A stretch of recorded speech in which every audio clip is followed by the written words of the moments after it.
The morning air at Sunset Gardens Residential Care carried the familiar mixture of antiseptic, lavender air freshener, and something Diana Wright had learned to recognize as the scent of time itself, a peculiar mustiness that seemed to cling to places where memories gathered like dust on forgotten shelves. She adjusted the temperature controls in room 347, watching the digital display shift from 72 to 74 degrees Fahrenheit, exactly as the morning checklist specified. "Mrs. Henderson?" Diana called softly, pushing the medication cart toward the bed, where her favorite resident lay propped against 3 regulation pillows. "Time for your morning pills, sweetheart." The 87-year-old woman smiled with eyes that still sparkled despite the cataracts. "You're too good to me, Diana. That voice of yours could wake the dead, I swear." Diana chuckled, counting out the prescribed tablets, 2 white oval pills for blood pressure,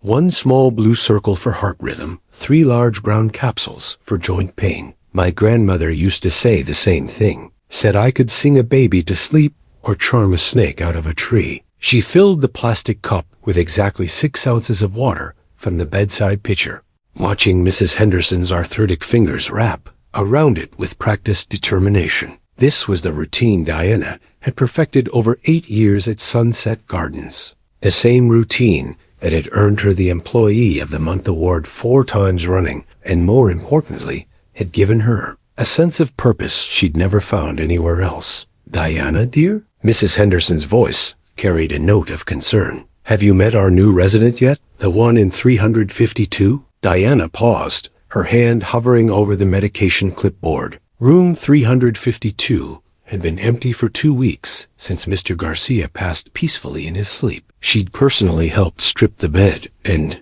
sanitize every surface, following the standard post-mortem protocol she'd memorized after too many similar transitions. "New resident? I wasn't told about any admissions scheduled for today." "Oh, he arrived late last night. Strange fellow, very tall. Doesn't look like any of our usual residents." Mrs. Henderson lowered her voice to a conspiratorial whisper. "I heard Nurse Patricia talking to Dr. Rodriguez about special accommodations. Something about dietary restrictions and temperature sensitivity." Diana made a mental note to check with the night supervisor. Sunset Gardens prided itself on seamless care transitions, and she'd never been left out of the loop regarding new residents. She finished updating Mrs. Henderson's chart, marking the time 8:47 a.m. and initialing the medication administration log with her careful cursive signature. "I'll stop by and introduce myself after I finish morning rounds," Diana promised, giving the older woman's hand a gentle squeeze. "You know how I like to welcome everyone properly." The hallway outside buzzed with typical morning activity. Dietary aide Jennifer wheeled the breakfast cart toward the dining hall, the wheels squeaking in a rhythm Diana had learned to tune out years ago. Physical therapist Marcus guided Mrs. Chun through her walker exercises near the nurse's station, counting repetitions in his patient, encouraging voice. The familiar sounds created a symphony of routine that Diana found comforting, each note representing someone being cared for, someone whose day was a little brighter because of dedicated staff. But as she approached room 352, Diana noticed an unusual silence. No television murmur, no radio playing the classic rock station that most residents preferred,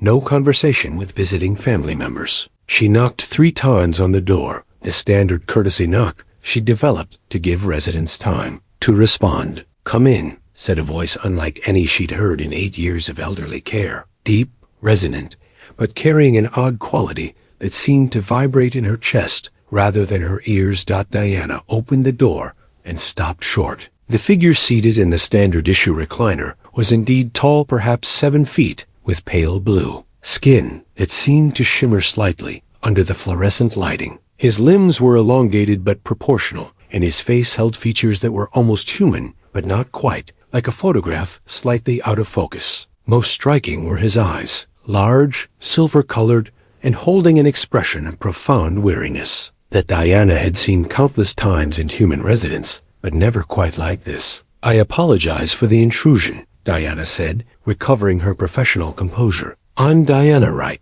one of the daytime caregivers. I wanted to introduce myself and see if you needed anything to help you settle in." The being clearly not human, though somehow fitting perfectly in the standard care facility furniture, studied her with those silver eyes. I am designated Thomas's. I was informed that this facility provides ...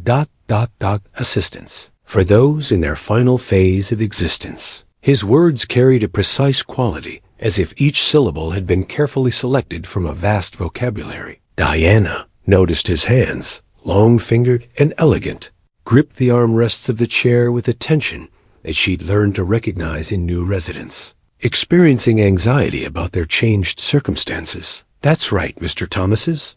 Sunset Gardens specializes in providing comfortable, dignified care for our residents. She moved to the standard orientation routine, checking the room's amenities. Your call button is here beside the bed. Bathroom is through that door, and we serve meals at 8, 12, and 6. Do you have any dietary restrictions or preferences I should note in your file? Thomas's was quiet for a long moment, his gaze moving from Diana's face to the framed photographs on the bedside. Table generic sunset landscapes that the facility used in all rooms to provide a sense of warmth. I do not consume solid foods, as your species does. A liquid nutritional supplement is sufficient. Diana made a mental note to coordinate with the dietary department. She'd worked with residents who had feeding tubes, liquid diets due to swallowing difficulties, and various other special nutritional needs. This wouldn't be her first adaptation. We can absolutely accommodate that, she assured him. Is there anything else that would help you feel more comfortable? Some residents like to have their own pillows or blankets,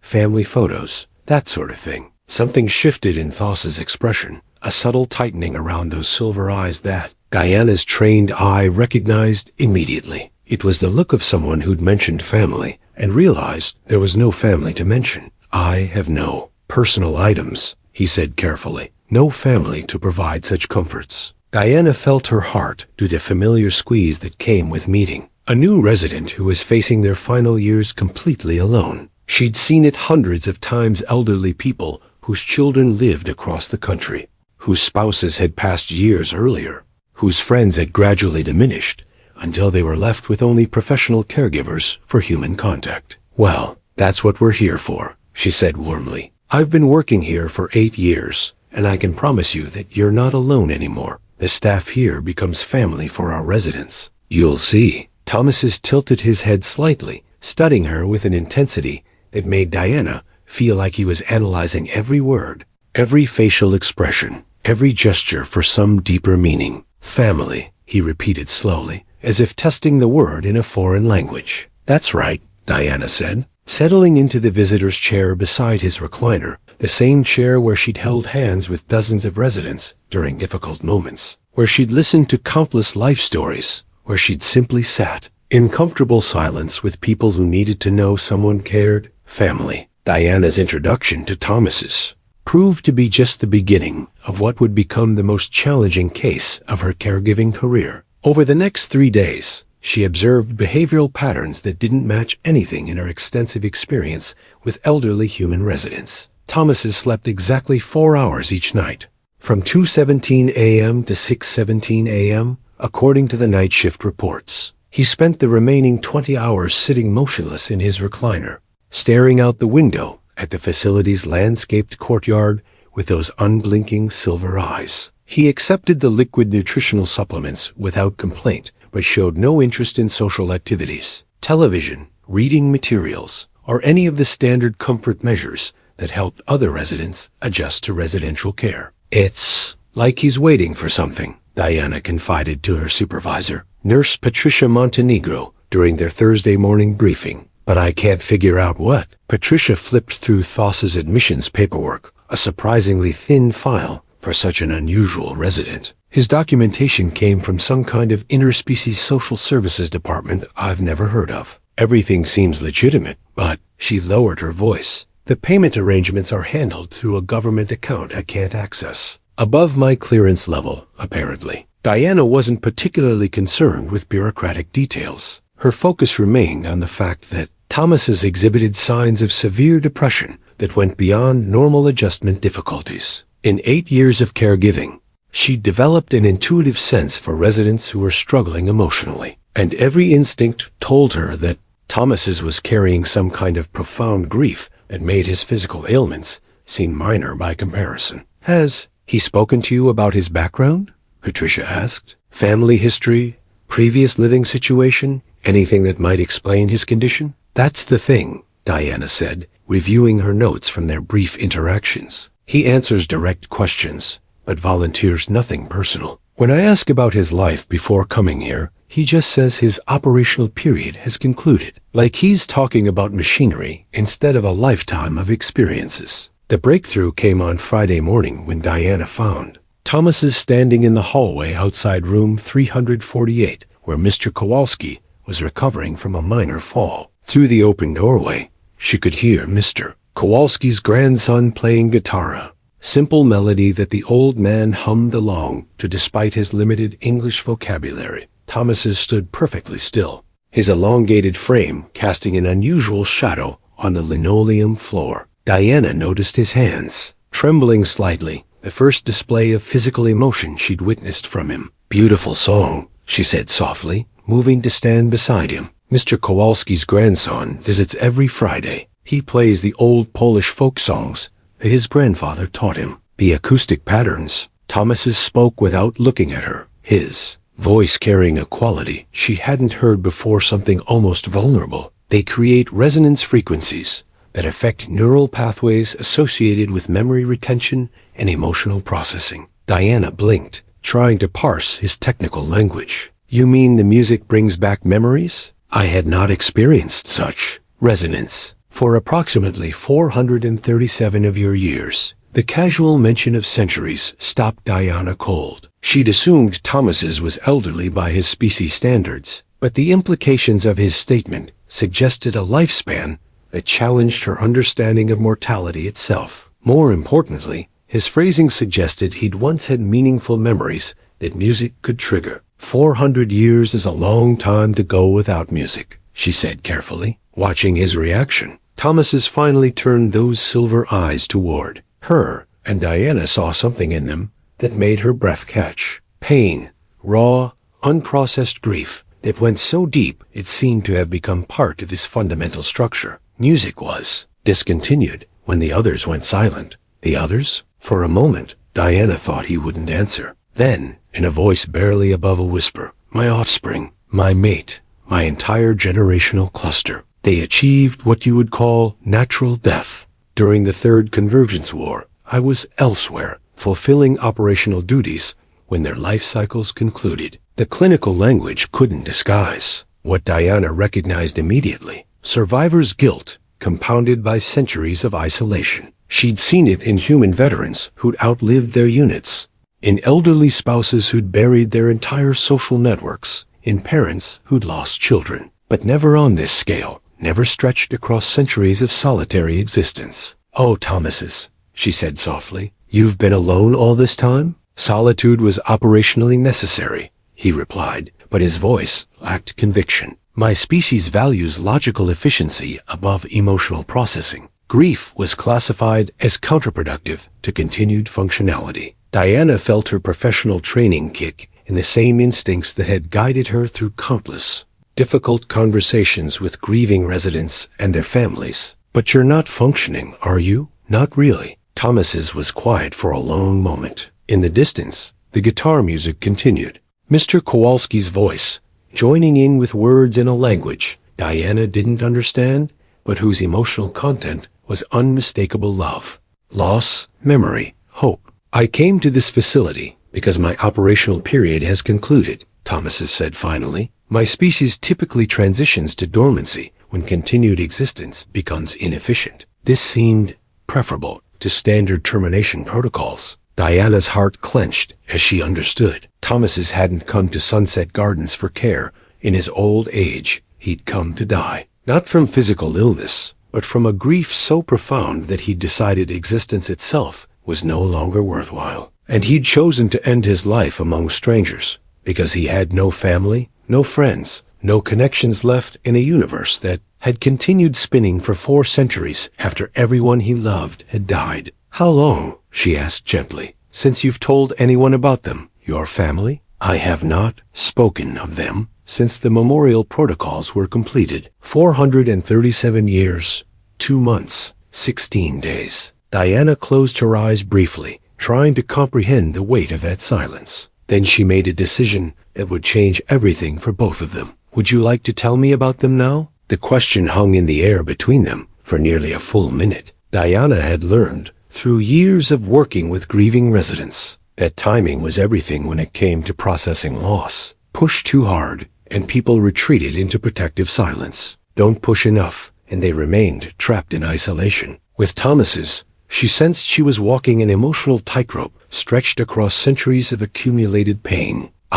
Thomas's began, then stopped. His long fingers worked against each other in what Diana recognized as a self-soothing gesture. My species does not typically engage in narrative recollection of deceased individuals. But you're not typical, are you? Diana said softly. Otherwise, you wouldn't be here. Something shifted in Thas's posture. His shoulders, which had remained rigidly straight since his arrival, seemed to settle slightly. No, he admitted. I am aberrant by the standards of my people. Diana guided him back toward his room, sensing that whatever conversation was about to unfold needed privacy. The hallway was beginning to fill with residents heading to the dining room for lunch, and she knew from experience that deeply personal revelations required safe spaces.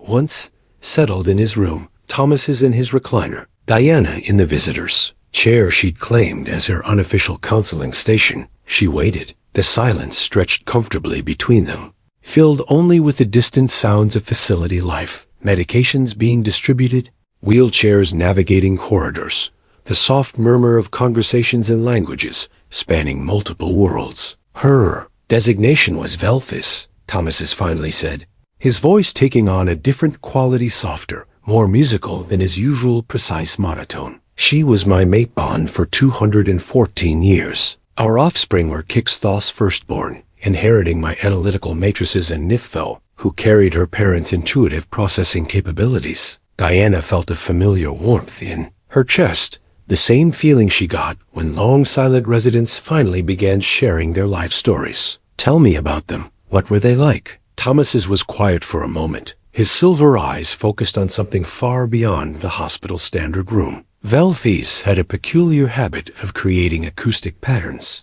what you might call humming, while engaging in routine activities. Food preparation, data processing, offspring supervision. My people considered it inefficient, a waste of respiratory resources, but I found the patterns soothing. She sang while she worked, Diana translated, smiling. My grandmother did the same thing, drove my grandfather crazy, but he loved it. Sang, Thomas's repeated, testing the word. Yes, she sang, and our offspring would join their voices with hers, creating harmonic sequences that served no logical purpose, but produced measurable improvements in our family unit's contentment indices. Diana watched his face transform as he spoke. The rigid mask of centuries-old grief softened, revealing glimpses of what Thomas's might have been like before loss had crystallized him into emotional stone. They made music together. As a family, music, another word he seemed to taste before accepting. The Third Convergence War required my expertise in long-range surveillance operations.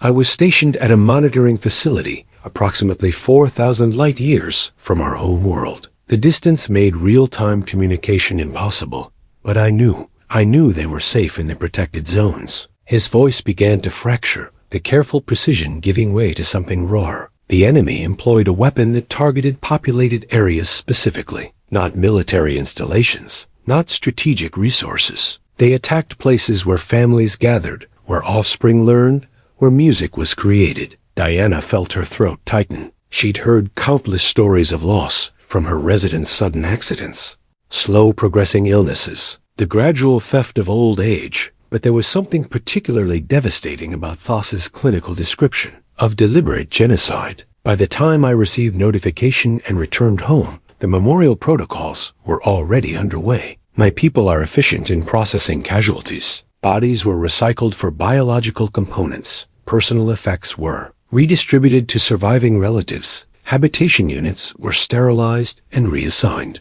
I arrived to find no trace that Velthis, Kixthos, or Nithvel had ever existed. No trace. Diana whispered. Nothing left of them at all. My people consider attachment to material objects illogical. Why preserve items associated with deceased individuals when those resources could serve living purposes? It is ... efficient. The word came out like a curse. Diana leaned forward in her chair, her hands clasped together to keep from reaching out to comfort him. She'd learned that some residents needed physical space while processing trauma. But you didn't agree with that efficiency, did you? I was not prepared ... for the absence. I had memorized every acoustic pattern Velthys created, every conversational rhythm, every subtle variation in her bioluminescent displays during different emotional states. But memories are not ... tangible. They cannot be held, cannot be shared, cannot provide comfort in the same way that physical objects might. You needed something real, Diana said, something that proved they had existed. Yes, the word came out as barely a whisper, but there was nothing. And my people's grief protocols were ... inadequate for what I was experiencing. Emotional processing was expected to conclude within 1 standard year. After that, continued mourning was classified as psychological dysfunction requiring corrective intervention. Diana felt a flash of anger at a culture that would pathologize grief. That would set arbitrary timelines for processing the loss of everyone you loved. So you stopped talking about them. I stopped everything, Thomas said. I accepted reassignment to long-range exploration duties, solo missions that lasted decades at a time. I told myself that isolation was preferable to pretending that my loss was manageable. The pieces began falling into place for Diana. And you've been on those solo missions ever since. For 400 years. 437 years, 2 months, 17 days. The precision of his timekeeping revealed just how carefully he'd been counting every moment of his exile, from connection, from community, from anything resembling home. Thomas's, Diana said gently. What brought you here, to Earth, to this facility? His silver eyes met hers directly for the first time since they'd begun talking. My final mission concluded 6 months ago. Standard protocol required me to report to reassignment processing, but I found I could not ... continue. The thought of more decades alone, more centuries carrying their absence in silence, ... double quotes. He paused, his long fingers trembling. I researched species that had developed dignified termination options for individuals, experiencing what you call end-of-life circumstances. Diana's heart broke a little more. You came here to die. I came here because humans have developed social structures that allow for ... transition without the stigma my people attach to non-functional emotional states. I thought ... perhaps dying among beings who understand grief might be less efficient, but more tolerable than standard termination protocols. The last piece of the puzzle clicked into place. Thomas's hadn't come to Sunset Gardens as a typical elderly resident needing care. He'd come as someone who'd made a decision about ending his life but wanted that ending to happen in a place where his grief would be acknowledged rather than pathologized. Diana sat back in her chair, processing everything he'd shared. In 8 years of caregiving, she'd never encountered a situation quite like this. Being whose physical health was stable, but whose emotional pain had become literally life-threatening, due to centuries of isolation and a cultural system that had forbidden him from properly mourning his family. Thomas's, she said finally, before you make any decisions about transition ... would you be willing to try something different? He tilted his head, curiosity replacing some of the pain in his expression. Different? Would you be willing to let me help you remember them properly? Not just the facts about their deaths, but the life you shared before that. The music, the conversations, the family moments that made them real. I do not understand the therapeutic value of such ... recollection. Diana smiled, thinking about Mrs. Henderson's comment about her voice, about her grandmother's songs, about the guitar music that had triggered Thassa's first display of emotion in nearly 5 centuries. Maybe that's because you've been trying to remember them alone. What if ... what if you had someone to remember them with? The transformation in Thomas's didn't happen overnight. Diana had worked with enough grieving residents to understand that healing from profound loss was a process measured in small, sometimes imperceptible steps rather than dramatic breakthroughs. But over the following 2 weeks, she began to notice subtle changes that suggested her approach might be working out. It started with his sleep patterns. Instead of the rigid 4-hour cycle, Thomas's began sleeping in more natural intervals, 6 hours one night, 5 the next, sometimes taking afternoon naps that lasted precisely 90 minutes. Dr. Rodriguez noted in his chart that variable sleep patterns in elderly residents often indicated improving mental health. The brain's natural rhythms reasserting themselves after periods of stress-induced rigidity. More significantly, Thomas's began asking questions about the other residents. During Diana's morning medication rounds, he would inquire about Mrs. Henderson's arthritis treatments or Mr. Kowalski's recovery progress. Small questions, but they represented the first signs of interest in the world around him since his arrival. He's starting to notice other people, Diana reported to Patricia during their weekly case review. Yesterday, he asked if there was anything he could do to help with facility activities. I think he's beginning to understand that being here doesn't have to mean just waiting to die. Patricia nodded, reviewing the notes from the interdisciplinary team. Dr. Rodriguez wants to continue monitoring his emotional state, but he's pleased with the progress. Whatever you're doing seems to be working. What Diana was doing was something she'd never attempted with any resident before.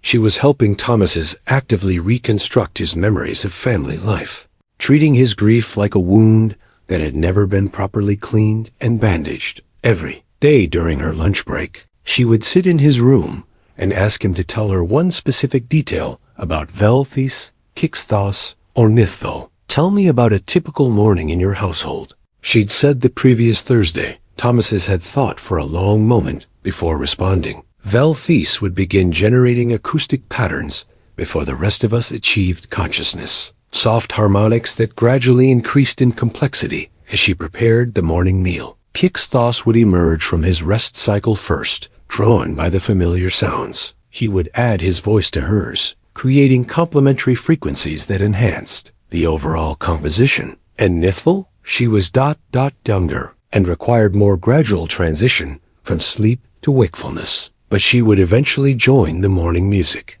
Her higher-pitched contributions, creating what you might call counterpoint to the deeper voices of her sibling and parent. Diana had smiled at the image. So you'd wake up to your family, singing together every morning. For 214 years, Thomas's had confirmed, I had begun to consider it a natural law of existence, that consciousness should be accompanied by harmonious acoustic patterns, created by beings who shared genetic and emotional bonds. That was when Diana realized the full scope of what Thomas's had lost, not just his family, but his entire understanding of what normal life felt like. For over 2 centuries, his daily reality had been shaped by love, by music, by the comfortable rhythms of family life. Then suddenly, he'd been thrust into a universe where silence was the norm, where efficiency was valued over emotional connection, where grief was treated as a malfunction rather than a natural response to loss.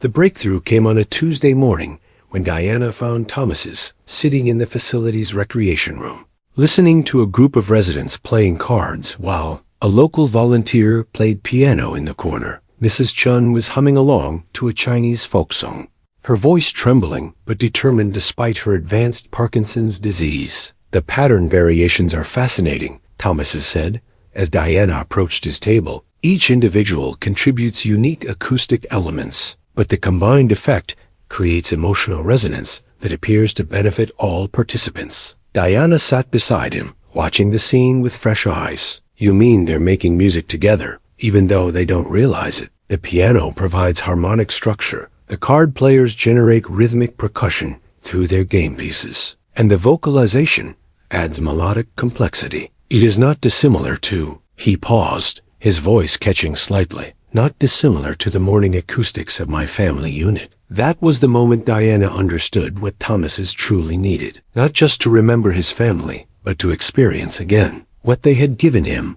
the comfort of shared music, the sense of belonging that came from being part of a harmonious group, the understanding that individual voices could combine to create something beautiful. Thomas's, she said carefully. Would you like to try something with me? He looked at her with those silver eyes, and she could see curiosity mixing with anxiety. What do you propose? Diana glanced around the recreation room, noting which residents were present and how absorbed they were in their various activities. And she began, very softly, to hum a melody she'd learned from her grandmother, a simple tune that her family had sung during car trips, holiday preparations, and quiet evenings when conversation wasn't necessary, but connection was. For a moment, Thomas just stared at her. Then, hesitantly, he began to generate a low harmonic that complemented her melody. Not the same tune, but something that wove around it, supporting and enhancing without overwhelming. Mrs. Chun looked up from her cards, smiled, and began humming along in a third voice that somehow fit perfectly with their impromptu duet. Mr. Kowalski, despite his limited English, recognized the universal language of music and added a gentle bass rumble that provided foundation for the other voices. Within minutes, half the recreation room was participating in some way, humming, tapping rhythms on table surfaces, swaying slightly in their wheelchairs. The volunteer pianist, recognizing what was happening, shifted to a simpler accompaniment that supported the organic music emerging from the group. Diana watched Thos's face transform as the music surrounded him. The rigid lines of grief that had defined his features since his arrival began to soften. His posture relaxed, his breathing deepened, and something that might have been wonder replaced the perpetual pain in his silver eyes. When the improvised song gradually faded to silence, the recreation room felt different, warmer, more connected, as if the music had woven invisible threads between everyone present. How do you feel? Diana asked softly. Thomas's was quiet for a long moment, his long fingers pressed against the table surface, as if he could still feel the vibrations of the music they created together. I feel less alone, he said finally. For the first time in 437 years, I do not feel completely alone. That night, for the first time since his arrival, Thomas's didn't go to his room immediately after dinner. Instead, he remained in the recreation area, quietly observing the evening activities, television watching, board games, informal conversations between residents and family members. Diana found him there during her end-of-shift rounds, sitting in a corner chair with an expression of careful attention. Interesting evening? She asked. I am beginning to understand, he said slowly, why you referred to the staff and residents here as family. The acoustic patterns, the gestural communications, the way individuals modify their behavior to accommodate the needs of others. It mirrors many of the characteristics of my original family unit. Diana felt a surge of hope. You're starting to feel at home here. I am starting to understand that home may not require genetic bonds or centuries of shared history. It may simply require willingness to participate in collective harmonies. And are you willing? Diana asked. To participate? Thomas's looked at her directly, and for the first time since she'd met him, she saw something other than grief in his silver eyes. She saw possibility. I believe, he said carefully, I would like to try. The next morning, Diana arrived at work with a plan that was either brilliant or completely insane. She hadn't decided which. During her drive to the facility, she'd been thinking about Thos's comment regarding collective harmonies and his visible response to the spontaneous music session in the recreation room. More importantly, she'd been thinking about something he'd mentioned during one of their memory conversations, his family's tradition of creating what he called remembrance acoustics to honor important moments and transitions. Thomas's, she said, finding him in his usual spot by the window. I have an idea, but I need you to trust me. He turned those silver eyes toward her, and she was pleased to see that the expression of absolute hopelessness had been replaced by something approaching curiosity. What do you propose? I want to help you create remembrance acoustics for Velthis, Pixthos, and Nithval, but not just for you, for everyone here. I want to share their memory with our Sunset Gardens family. Thos's posture stiffened slightly. I do not understand. You wish me to perform grief behaviors in front of strangers? Diana shook her head, settling into the visitor's chair that had become her unofficial counseling station. Not grief behaviors, celebration behaviors. You've told me about your family's morning music, their conversation patterns, the way they created harmony together. What if we created music that honored those memories? What if we helped other people understand who they were, what they meant to you, why they deserve to be remembered? My people do not typically share personal information with non-relatives, Thomases said carefully. But your people also don't typically spend centuries alone, carrying unprocessed grief, Diana pointed out gently. Maybe it's time to try a different approach. She pulled out a small notebook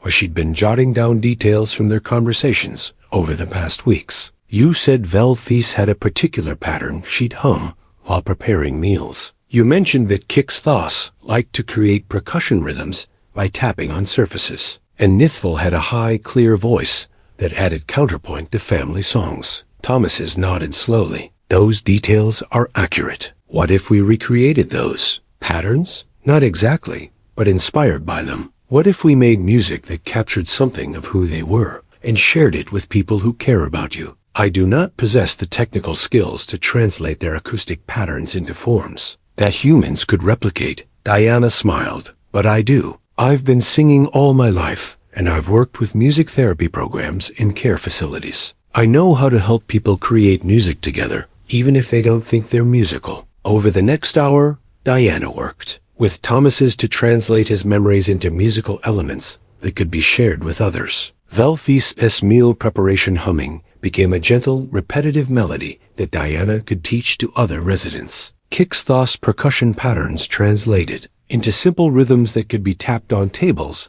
or clapped with hands. Nithval's high counterpoint inspired a harmony line that residents with higher voices could add to the main melody. But why would the other residents agree to participate in acoustics honoring individuals they never knew? Thomases asked. Diana looked at him with the same expression she'd used countless times to explain the inexplicable kindness of the human spirit to confused residents. Because that's what families do, Thomases. When one member of the family needs support, everyone helps. When someone wants to honor people they loved, the family shows up to help with the honoring. That afternoon, Diana approached Mrs. Henderson first. The elderly woman listened intently as Diana explained the situation, not revealing Thos's alien nature, which she suspected most residents had figured out anyway, but focusing on his need to process the loss of family members who had died during a war centuries ago. The poor dear has been carrying that grief all alone for hundreds of years. Mrs. Henderson's eyes filled with sympathetic tears. Of course I'll help. What do you need me to do? Within 2 days, Diana had enlisted 12 residents and 6 staff members in what she privately thought of Project Remembrance. Mrs. Chun contributed her experience with traditional Chinese harmonies. Mr. Kowalski offered to play simple percussion on a tambourine his grandson had brought him. Even taciturn Mr. Davidson, who normally avoided group activities, agreed to participate after Diana explained that they were helping a fellow resident. 3 months later, Diana arrived at work to find the recreation room filled with an unusual morning symphony. Thomases sat at the old piano, a skill he'd apparently possessed for centuries, but never mentioned, playing gentle chord progressions. While Mrs. Henderson hummed along in her wheelchair nearby, Mr. Kowalski provided quiet percussion with wooden spoons against his breakfast tray. And Sarah, who had started arriving early for her shifts, added harmonies that wove through the improvised music.